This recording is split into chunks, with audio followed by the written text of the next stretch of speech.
les femmes du monde entier exigent leurs droits. C'est un jour important pour nous toutes, pour rendre visibles nos revendications. C'est aussi un temps fort pour exprimer notre solidarité féministe internationale. Aujourd'hui, plus que jamais, cette solidarité fait sens. Nous dénonçons l'agression impérialiste de la Russie et la terrible guerre que mène Poutine contre le peuple ukrainien. Nous demandons, pour tous les peuples du monde, le droit de vivre en sécurité. Au bruit des bombes, nous opposons nos cris de révolte. La guerre détruit, tue, jette sur les routes de l'exil des milliers de personnes. Les femmes, les enfants sont alors des victimes particulièrement vulnérables. Nous sommes responsables, ici, de faire pression pour que cesse la guerre et pour que toutes les personnes qui la fuient soient accueillies dignement. Nous affirmons notre solidarité internationale par des mots, mais aussi par des actes. Une coalition de plus de 250 organisations, regroupées sous le nom de Féministes Asylum, a lancé une importante pétition européenne. Nous demandons que les violences spécifiques aux femmes, aux filles et personnes LGBTIQA+, soient reconnues comme motif d'asile. Toute personne qui fuit des violences, un mariage forcé, la traite humaine, un viol, des mutilations génitales, des menaces de mort en raison de son orientation sexuelle, doit recevoir une protection immédiate et garantie.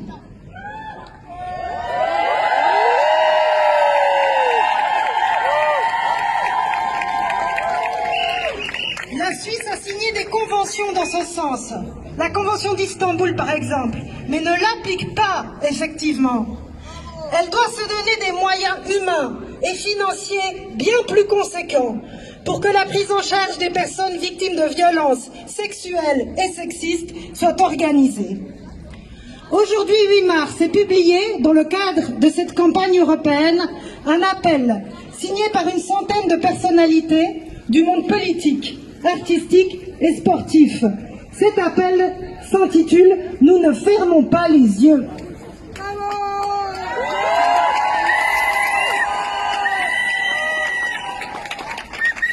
Les drames qui se déroulent dans la Méditerranée et à nos frontières ne peuvent pas rester sans réponse. Ces drames révèlent les failles de la politique d'asile européenne.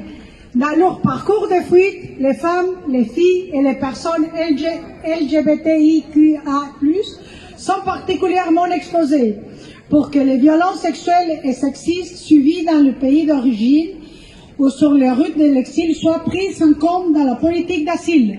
Nous sommes signataires de la requête lancée par la coalition féministe Asylum. Nous appelons les autorités politiques européennes et les gouvernements de l'espace Schengen à la construction d'une Europe sans répression, sans mort, sans violence. Toutes les conventions signées dans la Convention d'Istanbul doivent s'appliquer aux femmes migrantes conformément aux engagements pris. Nous invitons la société civile à élargir le cercle des signataires de la pétition 8. Le silence des morts est insupportable.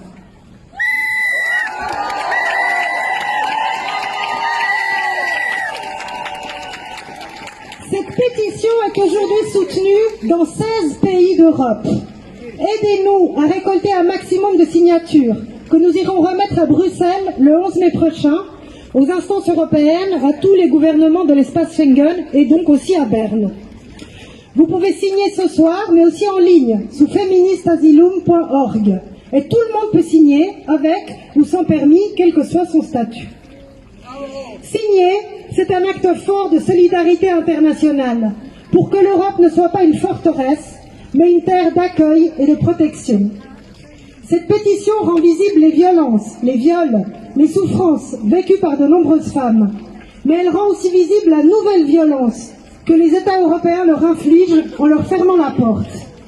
Nous pensons ce soir particulièrement à Parvin, une jeune Iranienne qui a frôlé la mort et qui témoigne aujourd'hui, preuve à l'appui, des violences extrêmes qu'elle a subies en Grèce alors qu'elle y était réfugiée. Elle se faisait violer, battre, humilier. et elle s'est juré que si elle restait vivante, elle porterait plainte contre l'État grec.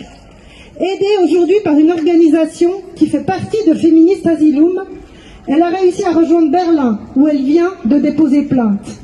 Nous saluons son courage et la force exceptionnelle dont elle a fait preuve. Nous ne pouvons plus dire aujourd'hui « nous ne savions pas ». Nous ne pouvons plus fermer les yeux.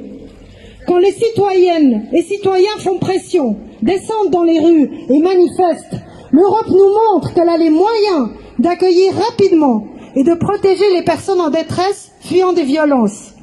Il est temps d'avoir le courage d'une politique différente pour toutes. Il est temps pour les autorités de remplacer leur attitude répressive par une attitude humaine. Il est temps de faire taire les canons pour faire entendre les espoirs d'un monde meilleur. Seul, solidarité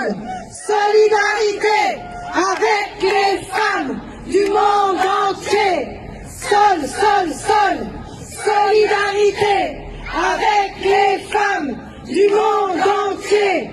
Seul, solidarité avec les femmes du monde entier. Seul, solidarité avec les femmes du monde entier. Seul, solidarité avec les femmes du monde entier. Et maintenant, on va chanter.